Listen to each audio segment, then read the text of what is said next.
প্রিয় ছাত্রলীগ ভাই ও বন্ধুরা, তোমাদের একটা গল্প শোনাই শোনো।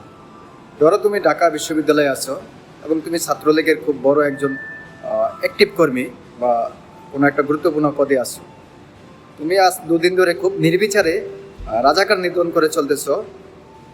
সকাল পেরিয়ে দুপুর হয়ে গেল, হঠাৎ করে তোমার কাছে একটা ফোন আসলো তোমার এলাকা থেকে। ধরো তুমি যশোর বা রাজশাহীর কোথাও তোমার পৈতৃক নিবাস, সেখান থেকে আসলো তোমারই আপন ভাই বা ছোট ভাই বা আত্মীয় বা বন্ধু রাজশাহী কিংবা যশোরের সেই কোনো বিশ্ববিদ্যালয়ে সাধারণ ছাত্রদের সাথে মিলেমিশে আন্দোলনে সামিল হয়েছিল এবং তাকে কেউ একজন উড়িয়ে দিয়েছে।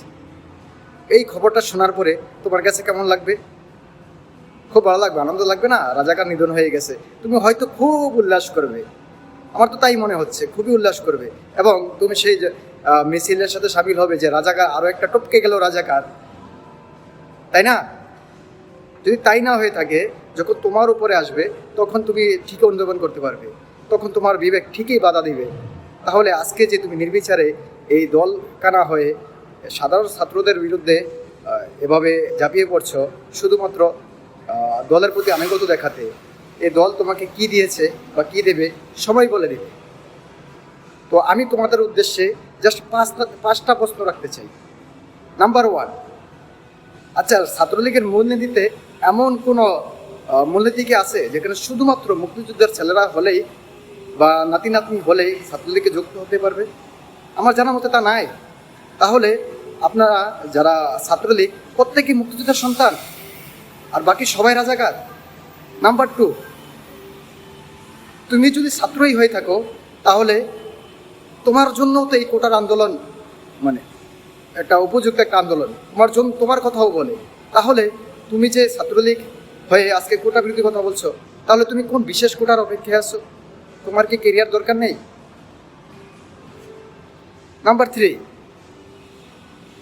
তোমার যে নেতাকর্মীরা আজকে যাদের উৎসাহে তুমি এভাবে ঝাঁপিয়ে পড়তেছো সাধারণ ছাত্রদের উদ্দেশ্যে, যখন তারা তো হাজার হাজার কোটি টাকা বানিয়ে নিয়েছে, সময় মতে তারা হয়তো 1 ঘন্টার ব্যবধানে দেশ ছেড়ে পালিয়ে যাবে, কেউ নেড়া হয়ে, কেউ অথবা লুকিয়ে, যে যেভাবে পারো চলে তো যাবে। তোমার অবস্থানটা কী হবে? এই সোসাইটিতে তুমি তো বিলং করবে, থাকবে, তাহলে তোমার অবস্থাটা কী হবে? নিজেকে এতটা ছোট কেন করে দিচ্ছ? নাম্বার 4, আমি তোমাকে যে 5টা প্রশ্ন করলাম তার মধ্যে 4 নম্বর প্রশ্নটা আমি বলি, তুমি কি পারবে তেমন ঠিক একটা যৌক্তিক উত্তর দিতে যেটা কিনা তোমার যৌক্তিকতা প্রকাশ করে যে ছাত্র আন্দোলন কোনোভাবে অযৌক্তিক? নাম্বার 5, আচ্ছা, ছাত্রলীগকে ভয় করুক বা যেটাই মানুষ শ্রদ্ধা করুক বা ভয় করুক, শ্রদ্ধা তো আর কেউ করে না, এখন হয়তো ভয় পায়, কারণ তার রাষ্ট্রের রাজত্ব তোমরা যেভাবে তৈরি করে নিয়েছো। তাহলে তোমরা নিজেদের কি সুবুদ্ধি হয় না? তোমাদের দুদিন আগেও যারা এভাবে ভয়ে করুক আর সম্মানে করুক, মান্য করতো অ্যাটলিস্ট, তারা আজকে তোমাদেরকে বিভিন্ন বিশ্ববিদ্যালয় হল থেকে বিতাড়িত করে দিচ্ছে। এই যে অপমান, গায়ে লাগে না? মানুষের বাচ্চা না তোমরা? আর কিছুই বললাম না।